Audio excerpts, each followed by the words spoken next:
레위기 23장은 이스라엘이 지켜야 할 절기에 대한 말씀들이 나옵니다. 유대인들은 매일 아침 저녁으로 드리는 상번제가 있습니다. 일주일마다 드리는 안식일이 있고요.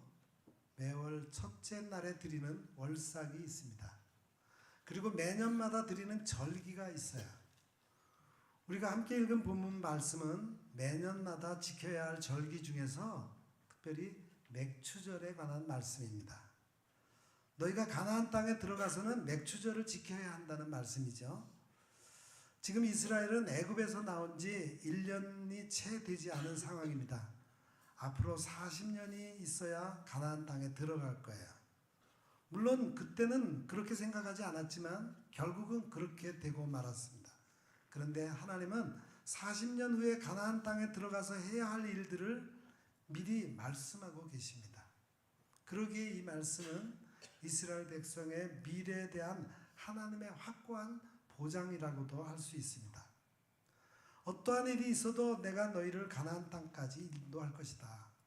그 말씀 그대로 이스라엘은 가나안 땅에 들어가 가나안의 7 족속을 물리치고 정착하게 됩니다. 하나님의 말씀은 1.1획도 폐허해지지 않고 그대로 이루어지는 줄 믿습니다. 가나안 땅에 들어가서 농사를 지을 때 너희는 이렇게 맥추절을 지키라는 것이 오늘 말씀입니다.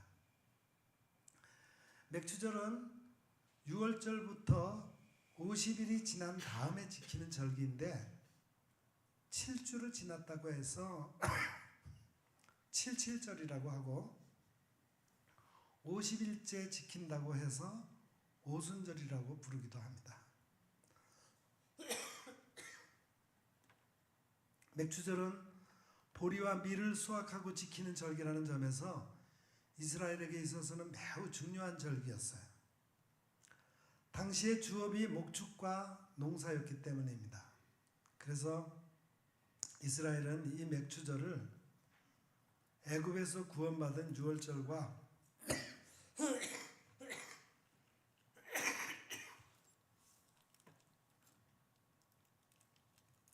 죄송합니다. 이스라엘은 맥추절을 애굽에서 구원받은 유월절과 가을의 열매를 수확하여 지키는 수장절과 함께 3대 절기로 지키고 있습니다. 오늘 본문에서는 이 절기의 중요성을 대대로 지킬 영원한 규례니라 이렇게 말씀하고 있어요. 얼마나 중요하면 대대로 지켜야 할 영원한 규례라고 말씀하셨겠습니까? 오늘날 맥추감사절을 농사를 짓는다고 해서 패싱하는 교회도 있다고 하는데요. 오늘 말씀을 의지해 보면은 농사를 짓지 않아도 맥추절의 의미를 되새기며 지켜야 한다고 생각합니다. 오늘 본문에서는 이 맥추절을 어떻게 지킬 것인가를 주로 말씀하고 있습니다. 먼저는 거룩한 성회로 모여서 지키라고 말씀합니다. 이때는 어떤 노동도 하지 말라 말씀하십니다. 노동도 하지 말고 거룩한 성회로 모이라는 말은 하나님께 제사를 드리면서 쉬라는 의미가 있습니다.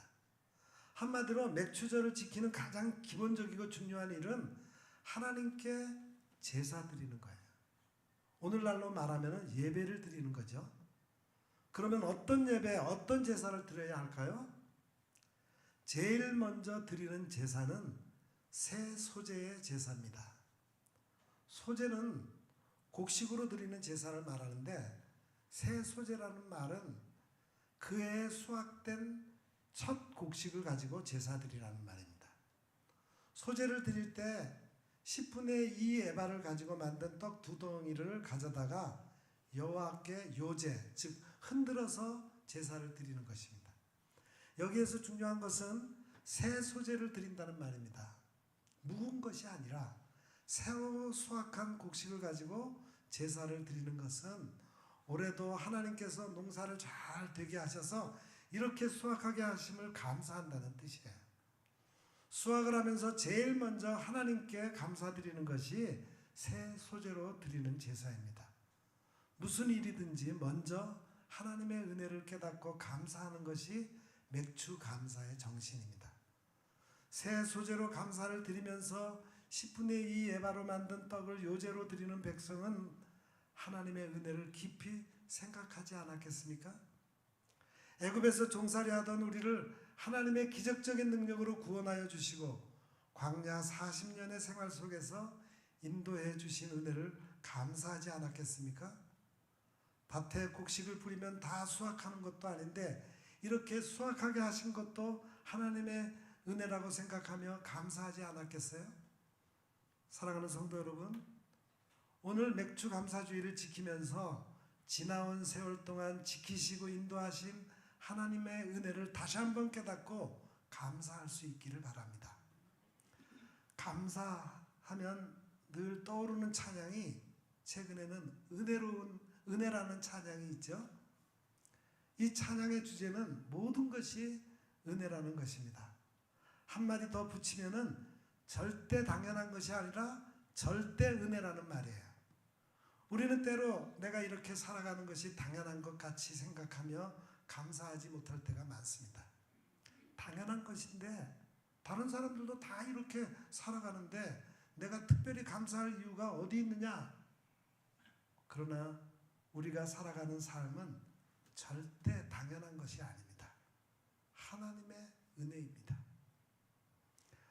어떤 할아버지와 손자가 나눈 대화가 있습니다.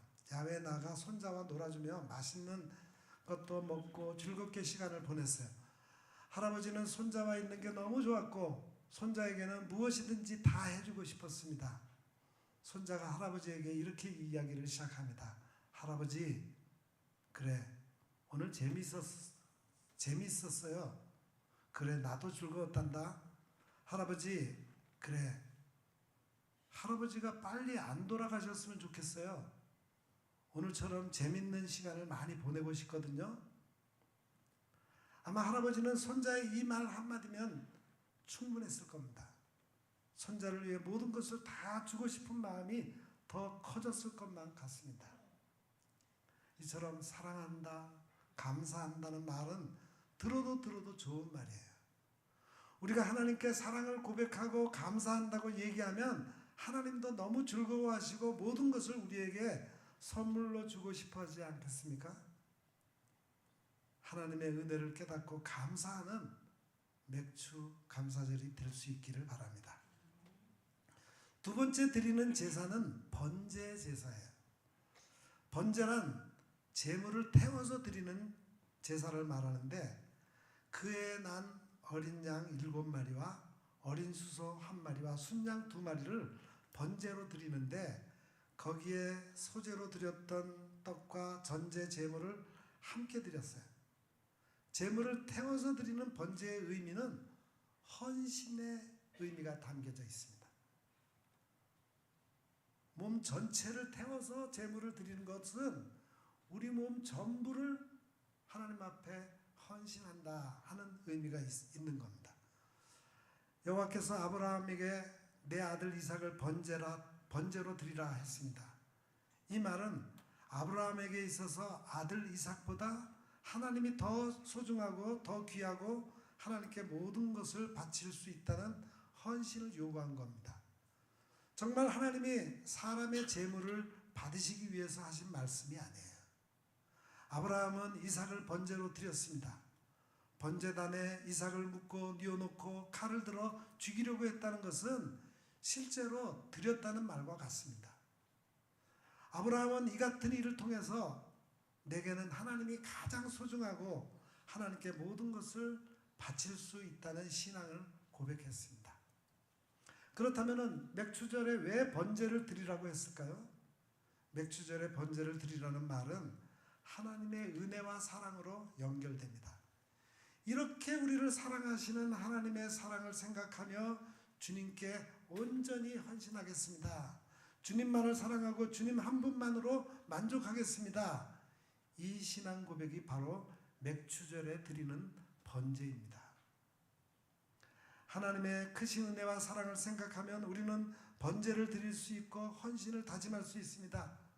우리가 어떻게 오른편 땀을 때리면 왼편도 돌려댈 수 있겠어요? 속옷을 가지려는 자에게 어떻게 겉옷까지 줄 수 있겠습니까? 억지로 오리를 가게 하는 자에게 어떻게 기쁨으로 심리를 동행할 수 있겠습니까? 이것은 인간적인 감정으로는 절대 할 수 없습니다. 그러나 주님은 이러한 삶을 살아가라고 말씀합니다. 그 삶을 살아갈 수 있도록 주님은 우리에게 하나님의 사랑을 심어주셨습니다. 인간적인 감정으로는 거의 불가능에 가까운 그 일을 할 수 있는 것은 하나님의 사랑, 우리 주님의 사랑을 내 몸으로 느끼고 체험할 때입니다. 독생자를 보내주신 하나님의 사랑, 인간의 몸을 입고 이 세상에 오셔서 우리를 대신하여 십자가에서 온갖 고통과 수치를 다 당하신 주님의 그 사랑을 생각할 때, 그 사랑이 우리 마음에 채워질 때 우리는 불가능한 일도 할 수 있는 것입니다. 여러분, 맥주감사절에 우리 하나님의 사랑과 우리 주님의 사랑을 깊이 느끼시고 다시 한번 감격하시고 깨달을 수 있기를 바랍니다. 그 사랑을 느끼고 깨닫게 되면 우리는 헌신의 번제를 드릴 수 있습니다.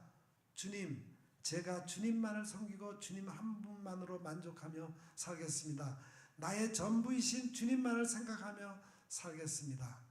이렇게 헌신을 다짐하며 살게 될 줄 믿습니다. 세 번째 드리는 제사는 속죄제입니다. 이 제사는 순염소 하나로 드리는 제사인데요. 속죄제는 죄를 속하는 제사를 말합니다. 맥주절에 죄를 속하는 제사를 드리는 이유는 무엇일까요? 살아가면서 죄를 짓지 않을 수 없었다면 어떤 경우에도 속죄제는 드릴 수 있습니다. 그런데 맥주절에 특별히 속죄제를 드린다는 말은 아무래도 살아가면서 하나님을 의심하고 불만하고 원망하고 감사하지 못했던 죄를 속죄하기 위함이 아니겠습니까? 이렇게 많은 수확을 해서 맥주 감사를 드리게 되는 것을 확신하지 못하고 원망하고 불행하고 불안해했던 그런 잘못을 용서받기 위해서가 아니겠습니까? 우리가 지난 반년을 살아오면서 우리 속에도 이런 모습이 없지 않아 많이 있었으리라고 생각합니다. 미래에 대한 불안감을 가지고 원망하고 불평할 때가 있었을 거예요. 하나님의 인도하심에 대한 믿음과 확신을 갖지 못하고 인간적인 생각을 할 때도 많이 있었을 겁니다. 그러나 지나고 보니 이 모든 것이 기우였고 불신앙이었습니다. 하나님은 우리를 가장 선하고 복된 길로 인도하셨습니다. 오늘 맥주 감사절을 통해 저와 여러분의 불신앙과 믿음 없음을 회개하고 속죄제를 드릴 수 있기를 바랍니다. 네 번째 드리는 제사는 화목제입니다. 화목제는 하나님과 화목하고 인간과 화목하는 의미로 드리는 제사를 말합니다. 그러기에 이 제물은 화제로 하나님께 드릴 뿐 아니라 제물을 남겨서 제사장에게 돌리게 되어 있습니다. 제사장은 백성들이 드리는 제물로 생활하게 되어 있었습니다. 그런 제사장의 삶이 부유했겠습니까? 가난했겠습니까? 경우에 따라 다르겠습니다만 어느 경우는 제사장들이 성전에서 일하지 않고 농사를 짓기 위해 성전을 떠나가 버리는 경우도 있었습니다. 성전에서 나오는 제물로는 살 수가 없었기 때문이죠. 제사장들은 과부와 고아와 거류민들과 함께 어려운 부류 중에 하나였습니다. 맥주절에 화목제를 드리라는 말은 특별히 어려운 사람들과의 관계에서 화목해야 함을 말씀하고 있습니다. 그래서 오늘 본문 22절에서는 이렇게 말씀합니다. 너희 땅에 곡물을 벨 때 땅 모퉁이까지 다 베지 말고 떨어진 것을 줍지 말고 그것을 가난한 자와 거류민을 위하여 남겨두라. 나는 너희의 하나님 여호와니라. 여호와 하나님은 언제나 이 땅의 어려운 자들을 생각하셨습니다. 그들을 불쌍히 여기고 함께 살아갈 수 있는 길을 만들어 주셨어요. 지금도 이스라엘에 가면은 수포 한 모퉁이에 어려운 자들이 공짜로 가져갈 수 있는 코너를 만들어 놨다고 합니다. 그런데 일반 사람들은 그것에 손을 대지 않는다고 해요. 어려운 사람들이 가져가서 생활하도록 하기 위해서 그렇죠.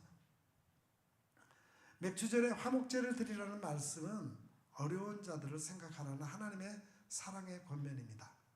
많은 수학을 하면서 하나님의 은혜를 생각할 때 하나님께 감사할 수 있습니다. 그러나 이런 경우 자칫 다른 사람을 잊어버릴 수 있습니다. 내가 이렇게 풍성하니 다른 사람도 풍성한 것 같이 착각할 수 있습니다. 그러나 이 땅에서는 내가 풍성하여 기쁨으로 가득 찰 때 그 모습을 보며 허탈감을 느끼고 낙심하며 절망하는 사람도 있습니다. 우리가 잘 산다고 모두가 다 잘 사는 것이 아닙니다. 그러기에 우리는 풍성할 때 가난한 자들을 생각해야 합니다. 내가 넉넉할 때 없는 자들을 생각해야 합니다. 우리나라가 이렇게 풍성하게 잘 산다고 세상 사람들이 다 잘 사는 것 아니지 않습니까? 우리가 음식물을 남길 때 그 남은 음식이 그리운 사람들이 얼마나 많이 있습니까? 우리가 맥추절에 하나님의 은혜와 사랑을 생각한다면 하나님께서 그렇게 관심을 갖고 살피시기를 원하시는 이 땅의 어려운 자들을 생각해야 합니다. 그들과 함께 사랑을 나눠야 합니다. 삭개오는 예수님을 믿기 전에는 자기밖에 모르고 자기의 성공 외에 다른 사람을 착취하고 희생시킨 사람이었습니다. 그런 그가 예수님을 만난 후에는 완전히 변화되었어요. 그는 재산의 절반을 가난한 자들에게 나누겠다고 말합니다. 자신의 재산 중에 절반을 나누겠다는 사람은 그렇게 많지 않습니다. 다른 사람의 것을 토색한 일이 있으면 4배나 갚겠다고 했습니다. 이렇게 그가 바뀔 수 있었던 것은 예수님을 만났기 때문입니다. 예수님의 사랑을 통하여 구원받았기 때문이에요. 그 사랑과 그 은혜에 감사하여 그는 자신의 과거를 회개합니다. 잘못을 회개합니다. 그리고 이제는 오직 주님만을 위하여 살겠다고 헌신을 다짐합니다. 자신의 재산을 나누고 가난한 자를 도우며 살아갑니다. 삭개오의 삶은 맥주 감사의 의미를 완전히 받아들인 온전한 삶이었습니다. 지난 주간에 발행된 고향신문의 감동의 기사가 실렸기에 소개합니다. 덕양구 원흥동 도래울 마을에 작은 교회가 있는데 그 교회 앞에 공유 냉장고라는 것이 설치되어 있습니다. 그 냉장고 안에는 빵과 소시지, 음료, 나물 등이 있는데 필요한 주민이 언제든지 가져갈 수 있답니다. 공유 냉장고 위 칸에는 택배기사 환경미화원 우체부님 전용 칸이라고 쓰여 있고 물과 음료수를 넣어두어 야외에서 일하는 이동 노동자들이 잠시 목을 축이며 휴식을 취할 수 있도록 배려한 것입니다. 아래 칸 냉장고에는 동네 분들 전용 칸이라고 쓰여 있고 다양한 음식들이 1인분씩 포장되어 있습니다. 이곳에는 이웃과 나누고 싶은 음식과 식료품을 누구나 넣어둘 수 있고 필요한 주민이라면 누구나 가져갈 수 있다는 겁니다.